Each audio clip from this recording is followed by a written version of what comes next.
بسم اللہ الرحمن الرحیم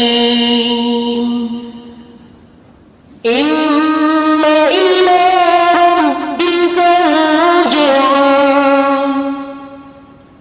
سچ تو یہ ہے کہ تمہارے پروردگار ہی کی طرف سب کو لوٹنا ہے۔ لفظ ترجمہ انا کا مطلب ہے بے شک، یقیناً اور حقیقت یہ ہے کہ۔ الہ کا مطلب ہے کی طرف۔ مثال احمد ذهب الى الجامعہ، احمد یونیورسٹی کی طرف گیا۔ ربک، رب سے مراد ہمارا پروردگار یعنی اللہ تعالیٰ کی ذات، جو خالق ہے، جو مالک ہے، جو رازق ہے اور جو تمام مخلوقات کا پالنہار ہے۔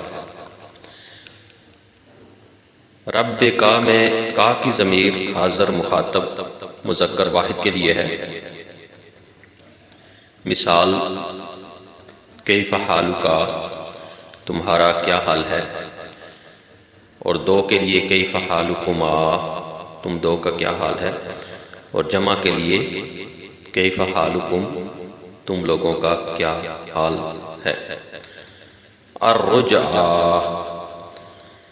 الرجعہ کا مطلب ہے لوٹنا، پلٹنا، واپس آنا اور پھرنا۔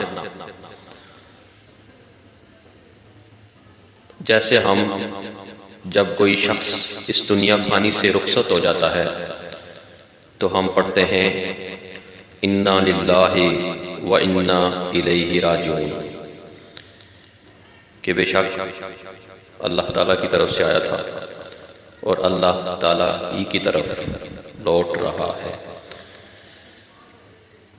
تو اس آیت کریمہ کا مکمل ترجمہ یوں بنے گا، سچ تو یہ ہے کہ تمہارے پروردگار ہی کی طرف سب کو لوٹنا ہے۔ جزاکم اللہ۔ آپ ہیں عرب و عجم جن و بشر کے پیشوا، دو جہان دائے سرور او محمد محترم، جیند تاب جنت آدم، سب عرب تے سب عجم۔